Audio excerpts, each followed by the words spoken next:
Hoje é a penúltima mensagem da nossa série sobre 10 mandamentos. Hoje nós vamos falar sobre o último mandamento, mas essa série continua no próximo domingo, porque há uma parte, logo após o encerramento do 10º mandamento dado por Deus, que se nós não lemos, nós perderemos muito da profundidade do texto todo. Mas isso já são cenas do próximo capítulo. Hoje eu quero ler o texto e depois fazer as considerações sobre ele. O texto que nós vamos ler, apenas um versículo de Êxodo 20, capítulo 20 de Êxodo, nós vamos ler o versículo 17. Eu vou pedir para você ler junto comigo, a gente vai projetar esse texto e nós vamos ler juntos, tá ok? Pode ser? Não cobiçarás a casa do teu próximo, não cobiçarás a mulher do teu próximo, nem seus servos ou servas, nem seu boi ou jumento, nem coisa alguma que lhe pertença. Basicamente, hoje nós falaremos então sobre o tema olho gordo. A tecla SAP da coisa é olho gordo. Como desviar o olho gordo, como vencer o olho gordo. A primeira coisa que eu quero saber é por que o olho gordo é ruim. A primeira coisa que a gente tem que analisar é por que não é o olho magro. Você vê que o preconceito ele está presente na sociedade brasileira. Por que olho gordo é ruim e o olho magro não é? Exclamação. Ou não, interrogação, no caso. Que sejam os dois.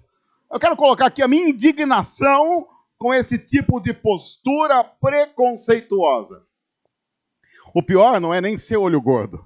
O pior é quando você encontra cristãos que dizem crer em Cristo, que acreditam na cruz de Cristo, na proteção, no cuidado de Deus, que fazem mandingas para se livrar de olho gordo. Tanto na versão mundo que a gente vive, tanto na versão gospel. Porque você tem a quebra de olho gordo, tanto dentro quanto fora. Há cristãos que acreditam em patuás, mandingas.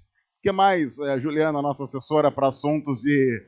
É que eu não lembro mesmo. Não, só para ajudar aqui. O que mais que o pessoal usa para se proteger aí? Vamos lá. Porque tem uma série de coisas que o pessoal usa. Pé de coelho, quer dizer, o que o coelho tem a ver com isso? O coelho está lá, coitado, está lá comendo a cenoura. O cara vai lá e corta o pé de coelho, achando que... Aí ele acha que se pendurar o pé de coelho no negócio lá do carro lá, aí já vai acontecer alguma coisa. O que mais? Tem pé de coelho, ferradura. Ferradura é bom. Quer dizer, pra quê, Brasil? O que mais? Sal grosso. Quer dizer, o sal grosso foi algo que Deus trouxe para temperar a carne. Mas não, o pessoal joga atrás da porta. E antes que alguém fale assim, ele está criticando o pessoal, fazendo uma crítica, está ofendendo as pessoas, viu? Tudo isso já é de domínio de quem é evangélico e quem não é evangélico. Então não vem com aquela conversinha de que nós somos uma igreja evangélica criticando quem não é evangélico, porque tem um monte de crente pendurando pé de coelho nas coisas, ferradura atrás da porta, sal grosso, o que é? Vai falar mal do Corinthians agora. Agora vai falar mal do Corinthians. Quer dizer, aí já não dá. Né? Quer dizer, se vai falar mal do Corinthians, vai falar que o Palmeiras não tem Mundial, então pronto. Não tem. Mas a espada de São Jorge... O que é a espada de São Jorge? É a planta lá, né? Que o pessoal coloca e ela... O que a espada de São Jorge faz? Ela espanta ou... O que acontece? Eu fico imaginando... tem um elefante que tem que estar com o bumbum voltado para a porta. E eu fico imaginando o mundo espiritual. Por exemplo, imagine que o diabo resolve atacar você. O diabo fala assim, eu vou atacar ali. Aí o diabo tem que pedir autorização para Deus, partindo do pressuposto da história de Jó lá. Posso ali dar uma mexida na vida dele? Aí Deus fala, pode. Aí o diabo vai lá. Aí o diabo chega e ele fala, elefante com a bunda virada para a porta. Não vai dar. Mas que diabo michuruca! O cara tem medo de um elefante. E não é porque do elefante ele teria medo. Se eu abro a porta da sua casa e tem um elefante lá dentro, eu também não entro. Mas aquele elefantinho, o que mais que tem? Tem mais coisa. Alho também? Não, o alho ele espalha, ele espanta vampiro e namorada. Né? Em tese, assim. O que mais fala? Salmo 91, aí a versão gospel, Salmo 91. Você abre a Bíblia no Salmo 91, é como se benzesse a casa toda. E aquilo, e eu já disse isso uma vez, Salmo 91 aberto a semana inteira na sua casa, só serve para atacar rinite. Porque aquilo fica acumulando pó, a pessoa chega para dar uma lida, aquele pó vai nela, aquilo fica um horror. Se a pessoa tem rinite, tem qualquer alergia, ataca. O que mais? Só para terminar. Arruda é bom, arruda. E comigo ninguém pode, arruda. E o pessoal, e aí tem um estilo. Porque não é só arruda. O pessoal coloca aquilo aqui assim, ó. Dá aquela colocadinha aqui na orelha.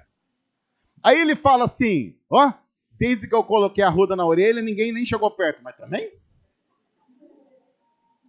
Mas a gente fica mesmo assim, pensando, ué. Tem umas outras formas de espantar mal-olhado. Trízimo, por exemplo. Dependendo de quanto você oferta em determinadas igrejas, o mal vai embora. Dependendo da força que você canta, você pode ser considerado mais espiritual. E por aí vai. Olho gordo. E por que eu estou dizendo isso? Porque o texto fala de cobiça. E a gente tem medo de cobiça. Porque nós vivemos num mundo em que você tem a sensação de que todos estão cobiçando tudo que é seu. E por que talvez a gente tenha essa sensação? Pelo simples fato de estarmos projetando no outro aquilo que nós somos. E como nós vivemos cobiçando, nós partimos do pressuposto que todo mundo é igual que a gente é. E o problema de todas essas coisas que nós estamos dizendo, de maneira jocosa, é que nenhuma delas tem poder efetivo em si mesmas. Você não encontra respaldo bíblico nenhum, de Gênesis a Apocalipse, para qualquer uma dessas coisas. Eu não estou dizendo que uma pessoa que faz isso é uma pessoa ruim. Eu estou dizendo que uma pessoa que faz isso tem ainda alguns problemas de compreensão da proteção e da força que vem de Deus. E a cobiça está muito ligado àquilo que nós cremos e o quanto nós acreditamos em Deus como supridor da nossa vida.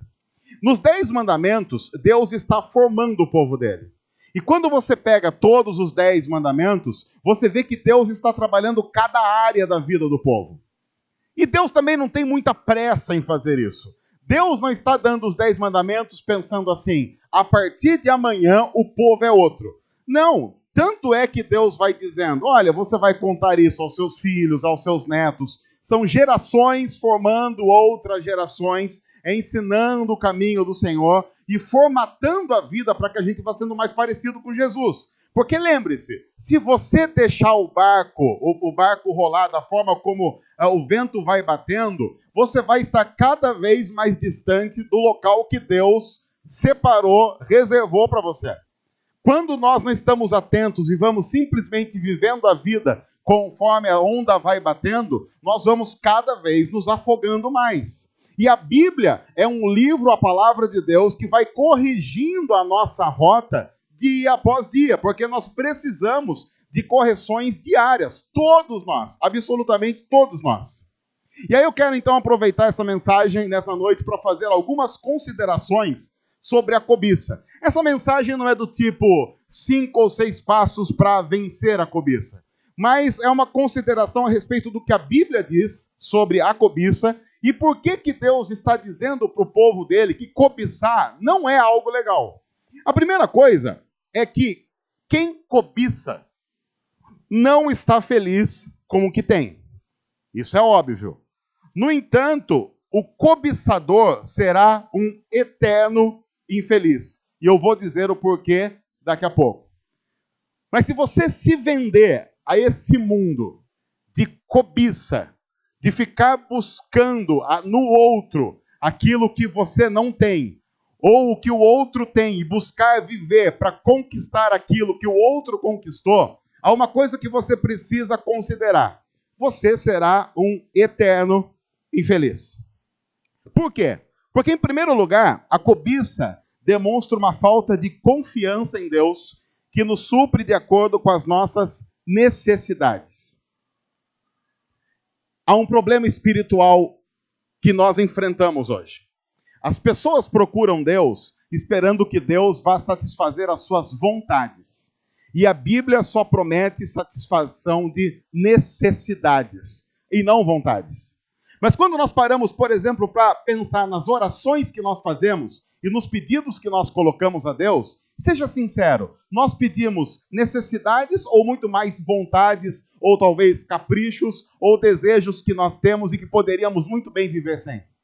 Quando a gente faz um checklist das nossas orações e dos pedidos, você vai notar que nós pedimos para Deus muito mais algo relacionado às nossas vontades, desejos, do que necessidade. Quer ver só? O que o ser humano, vamos considerar a nossa realidade. O que nós precisamos de verdade para viver? Faz aí a consideração do que você precisa de verdade para viver. Vamos lá. Precisa de água. Qual foi a última vez que você orou pedindo água para Deus? Senhor, dá água para nós. Por quê? Porque a gente pensa assim, pedir água é coisa de quem vive em locais de seca. Não nós. Nós, em última análise, vamos lá, a gente se joga no rio Piracicaba e mata a sede. Vai dar um revertério. Mas morrer de sede a gente não morre. Tem um rio cortando a cidade. No máximo, num período de estiagem, talvez você tenha que passar por um pouco de 2 ou 3 horas sem água, talvez meio-dia sem água. Mas nós estamos considerando, e é verdade, que a água é uma necessidade, mas a gente não ora. Comida é necessidade? Quando foi a última vez que você orou pedindo que Deus coloque comida na sua mesa? Aí você pode dizer assim, não, mas isso eu já fiz. Quando? Para pensar. A gente agradece a comida. Mas você notou que a gente não pede a comida? Porque a gente está no seguinte pressuposto. A comida vai vir mesmo. Porque eu estou trabalhando. Se eu não estou trabalhando, tenho como dar meus pulos. E aí você pode pensar, não, mas isso não é assim tão importante. Não é tão importante? Quando Jesus ensina os seus discípulos a orar, a oração do Pai Nosso, o que tem lá no meio? Tem uma frase no meio que diz assim, o pão nosso de cada dia nos dai hoje. Dá comida pra gente. Quando foi a última vez que você pediu comida? Quando foi a última vez que você orou assim, Deus, estamos encerrando esse dia, e eu gostaria que o Senhor desse comida pra gente amanhã.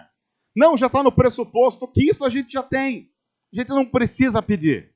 O que mais que a gente precisa como necessidade para viver? Precisa de roupa. Roupa é necessário. A não ser que você vai viver em algum lugar naturista, você precisa de roupa. E quando foi a última vez que você orou por roupa? Você não ora por roupa. Talvez a gente ore por um Armani. Armani que fala, César, nosso assessor para assuntos de roupas e afins. Sei lá, talvez a gente ore por uma bolsa Vitor Hugo, o Louis Vuitton. Talvez a gente ore por essas coisas. Mas, Senhor, dá uma camiseta para mim, dá uma calça jeans. E quando a gente vai orar por um tênis, a gente já está pensando naquele tênis ultra mega blaster que ele praticamente corre sozinho por você. A gente não ora falando, Deus, dá um conga. Os mais velhos se entregando agora. Lembram? Lembram do... Quem que lembra do conga? Lembra do conga? Que chute. Que chute, aquilo ali para quebrar tornozelo. Beleza. O que é o que chute? Que chute era Era uma chuteira de borracha, uma coisa assim. Amarrava na canela, se você dobrasse, quebrava, uma coisa assim. Mais ou menos isso. O que mais que a gente precisa para viver? Oxigênio. Boa! Porque eu tenho, sei lá, a não ser que você fale, não, eu não preciso. Eu não preciso, eu estou bem, sem oxigênio. Quando foi a última vez que você pediu para Deus, Deus, dá ar pra gente, dá oxigênio para a gente respirar? Faz a combinação correta de oxigênio e hidrogênio para a gente não morrer. Porque qualquer mínima alteração química nesses elementos fulmina a gente. E quando você vai estudar química, é tudo muito sensível. Uma mínima mudança inviabilizaria a existência na Terra. E quando foi a última vez que falou, Deus, mantém os oxigênios aí. Porque imagina Deus lá fala assim, olha, desde que o mundo é mundo, eu mando oxigênio. Vou tirar 5 minutinhos. Pronto. Só 5 minutos. Se você for fazer uma comparação de toda a existência, de todo o tempo que o mundo é mundo, quanto tem de oxigênio, quanto seria se Deus falasse 5 minutos sem oxigênio? Qual será que seria a porcentagem comparando com o tanto de tempo que já existe o planeta e há oxigênio para ser respirado? Você ia dizer, nossa, é ínfimo. Então Deus pode tirar 5 minutos? Não, não pode, porque senão a gente morre. E quando foi a última vez que você orou por oxigênio? Provavelmente, a grande maioria das pessoas no mundo nunca orou por oxigênio. Você vai dar oxigênio para a gente. A não ser que você esteja numa situação limite, tá sofrendo um ataque de asma, que oxigênio! Aí tudo bem, mas aí... O que mais? Tem mais alguma coisa que a gente precisa? A gente precisa morar. A gente precisa de uma casa. Talvez você já tenha orado por uma casa. Mas a pergunta é, por qual casa? Uma casa que lhe dê um teto ou uma casa que lhe dê status? Porque há diferença. Isso tem a ver, inclusive, com a localidade da casa, com o que ela tem, o que ela não tem. Você pode orar dizendo assim, Senhor, eu quero uma casa com um ofurô. Tudo bem, você pode torcer por uma casa com ofurô. Se você tiver uma casa com ofurô, use e dê glória a Deus por isso. Mas lembre-se que a partir do momento que você ora pedindo uma casa com ofurô, você já entrou no campo da vontade, não da necessidade. O que mais? Precisa de saúde. E a gente nota como precisa de saúde, porque assim, a gente não precisa falar de uma doença, daquelas terríveis. Quem aqui engripou faz pouco tempo? Quem aqui teve gripe faz pouco tempo? Gripe não entra naquele rol de doenças sérias. Do tipo, você chega lá no pronto atendimento, você vai lá no hospital, a pessoa, pois não, o que você tem? Eu tô com gripe. Chama a maca! Maca! Aí os caras já vêm com desfibrilador, já colocam você na maca, você... E o pessoal fala, o que tem? Tem gripe. Ai, meu Deus do céu. Reúne o pessoal para orar. Põe no grupo de oração da igreja. Vocês não sabem o que aconteceu. Fulana está com gripe. O pessoal já pregou um jejum. Mas quem tem gripe é horrível. Acaba com a gente. Parece que tem uma banda tocando dentro da sua cabeça. Alguém tentando empurrar os seus olhos para fora. Quando foi a última vez que você orou de verdade por saúde? Mas não na época de doença. Porque orar por saúde quando se está doente é elementar em qualquer lugar do mundo e não cristãos fazem isso. Mas e orar por saúde quando tudo está bem?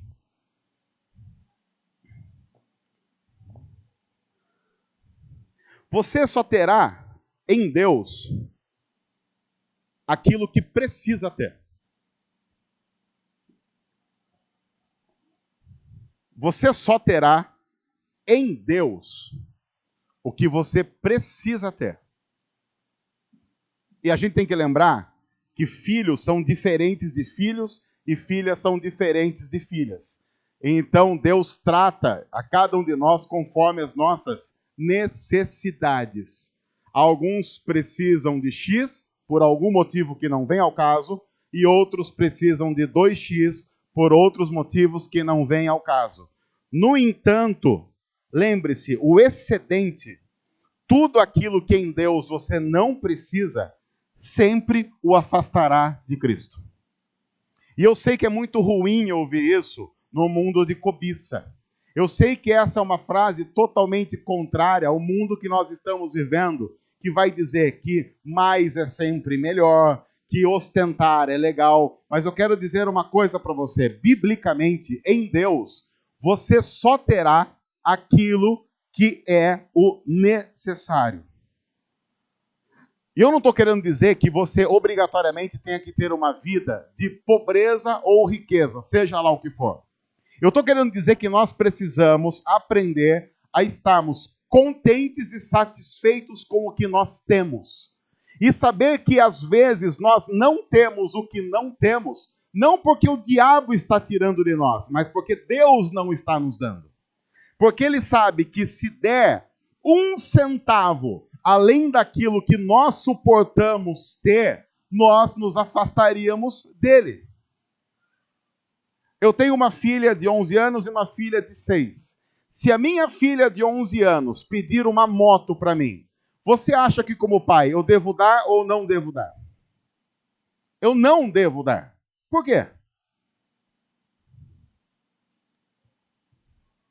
Porque provavelmente, se a minha filha subir numa moto e sair andando, é apenas uma questão de tempo para que eu vá visitá-la no hospital. E um pai responsável não dará aos seus filhos aquilo que ele sabe que os seus filhos não suportam. Aí você pode dizer assim, mas então espera ela fazer 18 e dar a moto. Ah, é? Toda pessoa com 18 anos tem capacidade de ter uma moto? Ou a gente deveria analisar caso a caso? Tem gente que se olha e fala assim, pode dar uma moto para esse sujeito, ele vai andar 20 por hora. Tem gente que se você der uma moto, você sabe assim, ele vai se matar em pouco tempo. Então, um pai responsável não deve olhar apenas a questão da legalidade e dizer, se fez 18 anos, está liberado. Não, ele vai ter que olhar para o filho, para a característica do filho, para aquilo que o filho é e dizer, você não tem condições de ter isso que você está pedindo. Então, a resposta é, enquanto eu estiver cuidando de você, enquanto eu estiver amando você, a resposta continuará sendo não. E o não significa falta de amor. Pelo contrário, nesse caso, o não é a maior manifestação do amor de um pai pelo seu filho. Porque, inclusive, por nos amar de maneira irrestrita e eterna, um dia Deus disse não a Cristo Jesus. Pai, se possível, passa de mim esse cálice. Jesus estava orando para Deus um pouco antes de ir para a cruz. Mas se não for da tua vontade, que eu o beba. E qual foi a resposta de Deus Pai para o Deus Filho? Não. No entanto, não para Jesus foi um sim para nós. Porque é por isso e é por causa de Jesus e da cruz que nós somos salvos. Quando Deus diz para o povo dele, não cobice, ele está dizendo, confiem que eu sei o que é necessário para vocês. Confiem. Porque nós temos uma visão extremamente limitada da vida e da realidade da vida. Quantas pessoas a gente ouve dizendo assim, poxa, se eu pudesse voltar 10 anos no tempo, eu nunca teria feito aquilo. No entanto, quando você volta 10 anos, a pessoa estava lutando com todas as suas forças para conquistar aquilo que 10 anos depois se mostraria o grande inferno da sua existência. Eu brinco dizendo que às vezes isso envolve relacionamento. Brinquei na nossa série sobre família há pouco tempo. Já imaginou se todos os seus casos assim da adolescência tivessem dado certo? Aquela pessoa que você amava desesperadamente na 7ª série. Imagine se tivesse casado com ela. Tem alguns que a gente encontra nas ruas da cidade e pensa, glória ao Senhor. Nos livrou do laço, chuta que é laço.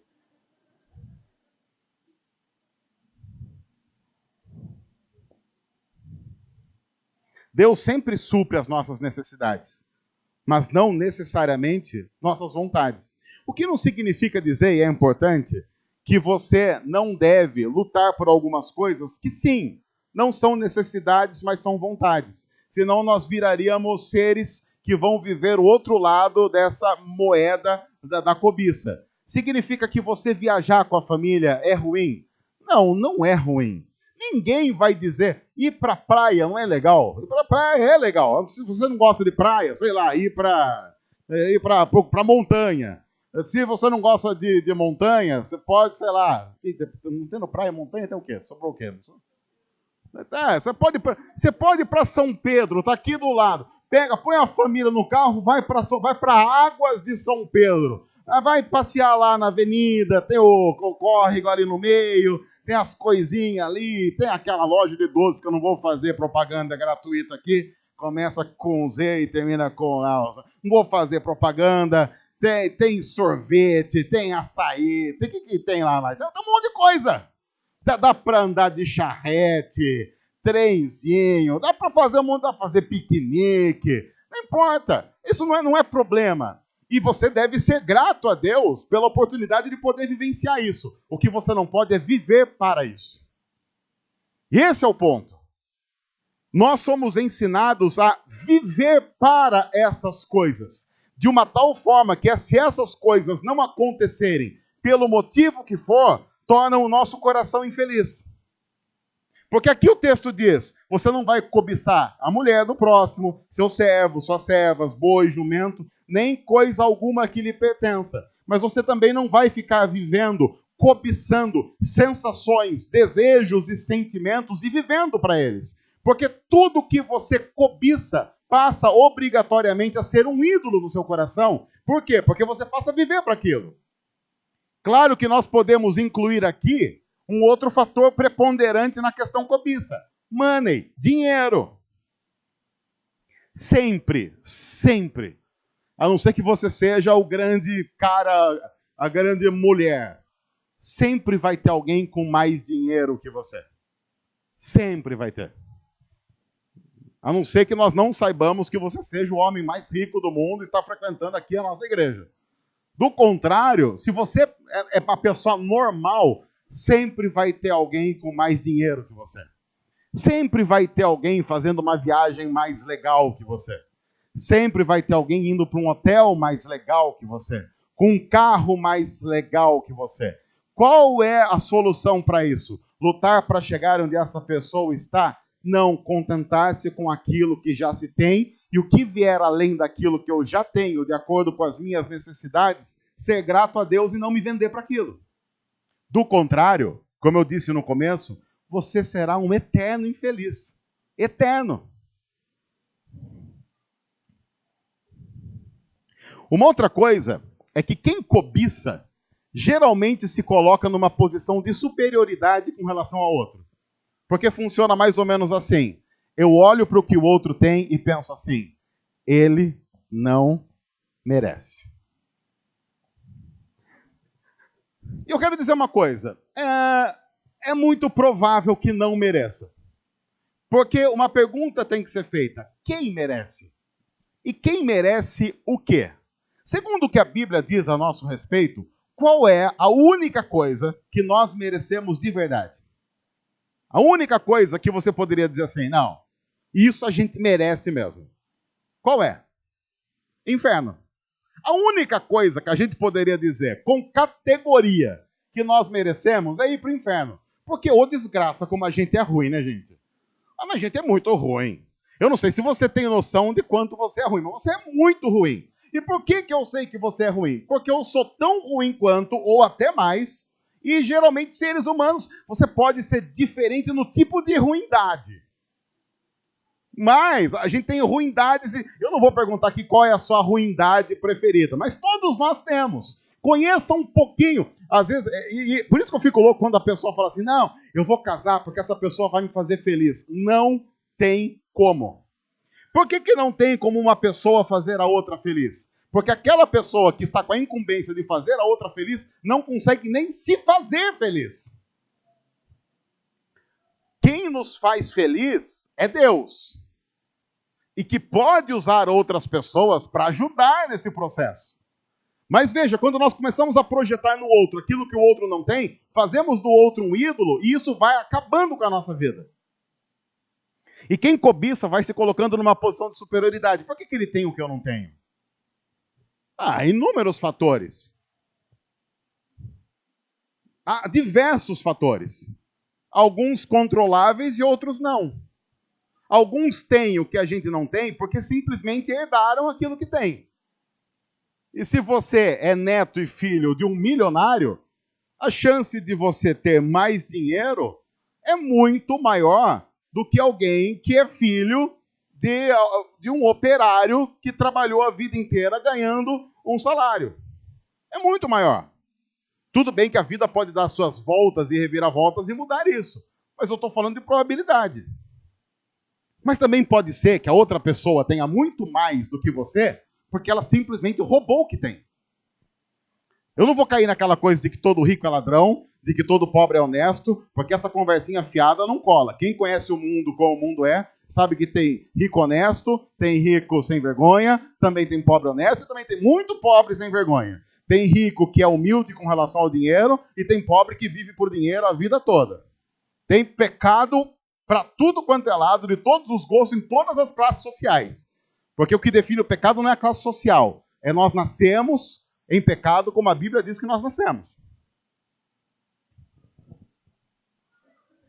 Por que o outro tem o que você não tem? Eu não sei.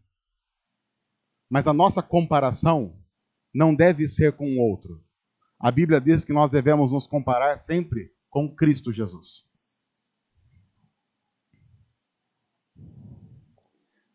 E se você não fizer isso, você vai entrar em algo inevitável com relação à cobiça, que é o egoísmo ressentido. Toda pessoa cobiçosa é um egoísta ressentido. Ele vai viver como se ele já estivesse enterrado em mágoa. Uma outra coisa é, quanto você acha que precisa para ficar satisfeito? Tenta fazer uma conta mental. Pensa em quanto você ganha e quanto mais você precisaria para pensar assim, para mim, se eu chegar nesse tanto, estou satisfeito. Pensa aí, não precisa falar o número, tá? Para a gente não ficar com inveja de você e começar a cobiçar. Mas pensa aí no número. Quanto você acha assim, poxa, se no meu olerite, no meu contra-cheque viesse tanto, eu ia chegar num ponto em que eu diria assim, cheguei aonde eu precisava, não preciso mais. Pensou no número? Sim? Deu tempo de pensar, mais ou menos? Você acabou de pensar numa mentira enorme. É mentira isso. Eu não estou dizendo que você mentiu. Eu estou dizendo que você se enganou. Porque quando você chegar nesse ponto que você acabou de pensar, você vai estar querendo um pouquinho mais. Porque você vai notar que você chegou lá, mas o cara da mesa ao lado chegou 10% mais. O cara do escritório da frente chegou 20% mais.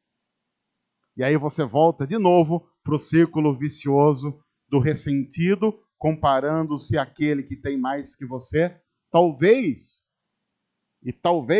não tendo todas as capacidades que você saiba que tem. No entanto, não adianta a gente dizer tudo isso e eu falar assim para você, então agora vai em paz para casa. Porque senão a gente poderia pensar em se matar, porque é muito complicado não ser assim. Qual é a solução para isso? Só há uma solução para isso. Cristo. Pense em Jesus. Por que a gente não se compara com Jesus? Há inúmeros fatores que nos impedem de nos comparar com Jesus. E não é apenas o fato de Jesus ser totalmente sem pecado. Porque a gente pensa assim, não, Jesus nunca pecou, eu não vou ter condição de chegar lá. Mas vamos pensar agora em outras coisas que nós poderíamos cobiçar. Jesus morava onde? Qual é a cidade de nascimento de Jesus? Segundo a Bíblia, ele nasceu em Belém, mas ele cresce numa cidade chamada Nazaré. É por isso que o chamam de Nazareno. No entanto, Nazareno não é elogio. Dizer Nazareno era uma forma de xingar Jesus. Porque eles diziam assim, de Nazaré pode vir alguma coisa boa? Porque Nazaré era lugar totalmente marginalizado na comunidade de Israel. Então pensa, Jesus vivia bem? Se você for pensar em termos de conforto, glória, sei lá o que mais, ostentação? Não. Qual era a profissão de Jesus? O que ele era? Ele era um carpinteiro. Ele era carpinteiro numa época que não tinha maquita. Ele era carpinteiro numa época que você não tinha energia elétrica. A carpintaria na época de Jesus era feita no osso. Então, quando Jesus chegava para você, colocasse a mão na sua cabeça para abençoar você, você sentia os calos de Jesus passando na sua testa. Jesus não tinha uma mão daquelas assim, a mão suave, leite de alfazema de Fílipes. Ele tinha a mão de quem trabalhava numa carpintaria. Cansaço, trabalho pesado, trabalhando num lugar complicado, numa profissão complicada. Quantos terrenos Jesus tinha?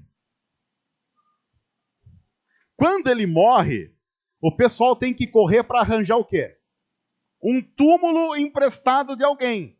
Um cara chamado José de Arimateia, um dos seguidores ricos de Jesus, é que empresta, fala, não, pode usar lá meu jazigo perpétuo, porque não tem onde cair morto, né? Literalmente. Quando Jesus vai para a profissão, Jesus, segundo a Bíblia, é eternamente o dono de todo o ouro e de toda a prata. E abriu mão de toda a sua glória para viver como nós, trabalhando como carpinteiro. E quando ele vai exercer o seu ministério público, ele diz para os seus seguidores levarem o quê? Uma bolsinha com a roupa do corpo e uma bolsinha com as trocas da higiene, e a roupa do corpo. Uma vez perguntaram para Jesus, mas Jesus, onde é que a gente vai dormir? Vamos ver aí, quem der pouso a gente dorme. E o que a gente vai comer? Vai comer o que Deus providenciar. Se não providenciar, vai no jejum mesmo. Algumas vezes, pessoas chegavam para Jesus e diziam assim, Senhor, eu quero seguir o Senhor. Você tem certeza? Você tem certeza mesmo? Porque, vou dizer uma coisa aqui para você. Eu não tenho, às vezes, nem onde reclinar a cabeça. Então, quer vir, vem aí. Estão de portas abertas aí, hein? Mas, às vezes, não tem onde reclinar a cabeça. Às vezes, aí a gente fica procurando um lugar. Já tivemos que dormir nos lugares meio suspeitos aí. O pessoal tá meio bravo com a gente com esses negócios aí. É duro a gente se comparar com Jesus, porque a questão não é nem a ausência de pecado, é a ausência de ostentação. Segundo Filipenses 2, um capítulo espetacular da Bíblia, em Filipenses 2 está escrito, ele abriu mão de toda a sua glória. Ele não quis usurpar o ser como igual a Deus, mas ele se esvaziou, tornando-se igual a qualquer um de nós, e se sujeitando à morte de cruz. Porque nem, até para morrer, escolheu morte ruim.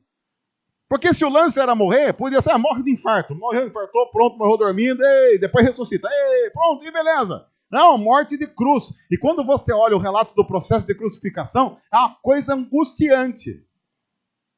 Porque a pessoa, não sei se você já estudou isso, quando a pessoa é crucificada, ela morre por asfixia. Porque funciona assim, eles pregam a pessoa, aí a pessoa fica lá com o braço aberto, sim? Você pode tentar isso em casa. Aí, como que acontece? Eles juntam lá a sua perna, você já viu isso em filme, né? Juntam sua perna e prega lá, calaf. Informação, caso você não saiba. Se pregarem a sua perna, você tentar apoiar o seu peso ali dói. Só a título de curiosidade, você não pensou nisso. Então ele é pregado, só que ficar deitar para relaxar um pouco, para aliviar o peso da canela que está pregada, faz com que os pulmões se comprimam. E quando você relaxa, você simplesmente não consegue respirar. Você não consegue puxar o ar. Para você puxar o ar, o que você tem que fazer? Você tem que endireitar o corpo. Só que endireitar o corpo produz dor lancinante e produz uma hemorragia um pouco mais rápida. E o corpo começa a entrar em colapso, dizendo para você, não faça isso, relaxe. Mas quando você relaxa, você simplesmente não consegue respirar. Quando você endireita o seu corpo gera uma reação que é de aceleração do batimento, é uma reação natural do corpo. Então você começa a ficar com a respiração ofegante, como se você tivesse acabado de correr. Você termina de correr, você está... Mas aí, a dor lancinante não permite que você fique assim. Você abaixa e com aquela respiração ofegante, você simplesmente não consegue o quê? Inspirar. Até que chega uma hora em que a pessoa diz assim, não dá mais. A Bíblia diz que Jesus olha para as pessoas que estavam torturando, tirando sarro e diz, Pai, perdoa-lhes, eles não sabem o que fazem. Ele solta um urro, um grito, Deus meu, por que me desamparaste? E ele diz, em tuas mãos entrego o meu espírito. É a hora que Jesus simplesmente para de endireitar o corpo, ele se entrega e ele não respira mais. Por que ele fez isso? Por minha causa e por sua causa.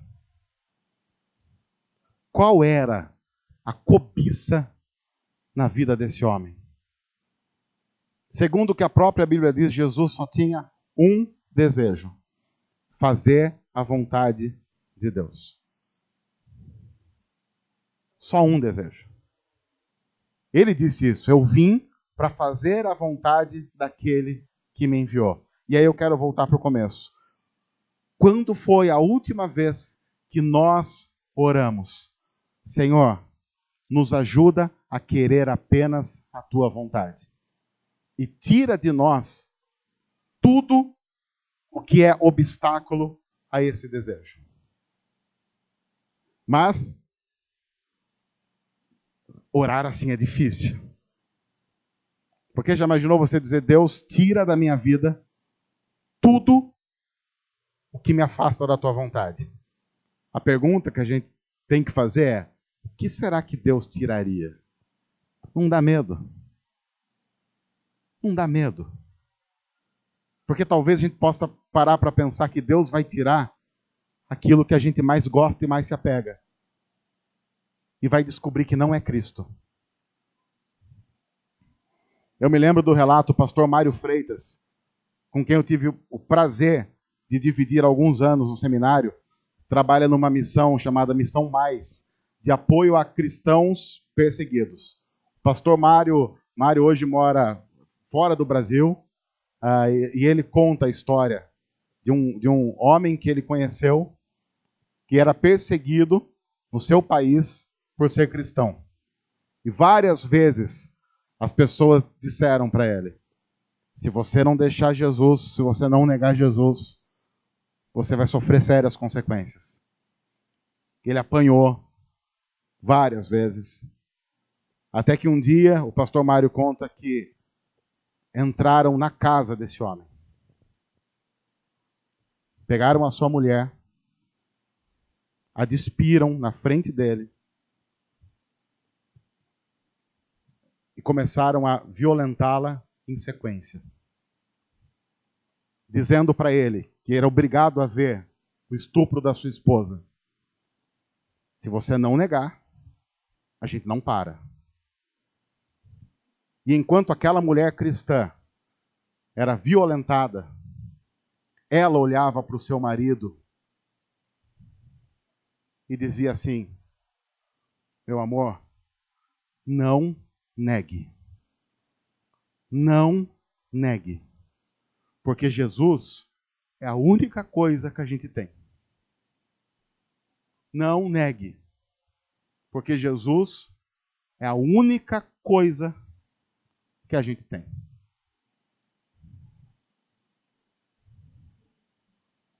Meu irmão, minha irmã, não cobice nada nessa vida, a não ser ser profundamente parecido com Cristo Jesus. Não cobice nada, a não ser a cada dia viver de uma tal forma que a glória de Cristo seja revelada em nós e através de nós. Não viva de uma tal forma que o nosso maior sonho e desejo não seja o dia em que nós nos encontraremos com o nosso Mestre e viveremos para sempre com Ele. Porque no cristianismo, sempre e para sempre, até a morte, será lucro quando nós cobiçamos apenas a Cristo Jesus. Que o Senhor nos ajude, que o Senhor nos guie e que o Senhor nos dê coragem. Porque nós sabemos que só é possível viver assim através de Cristo Jesus. Então que o Espírito nos dê força. Que o Espírito Santo tome a nossa vida, nos dando força para viver de acordo com a vontade de Deus. Nos dando capacidade de fazer a vontade do Senhor. E sabendo que quando nós falharmos, Jesus já cumpriu todos os mandamentos em nosso lugar e nós somos amados pelo nosso Pai por causa de Cristo Jesus. A Ele toda a glória, a Ele todo o louvor, a Ele toda a adoração. Senhor, muito obrigado por Tua palavra.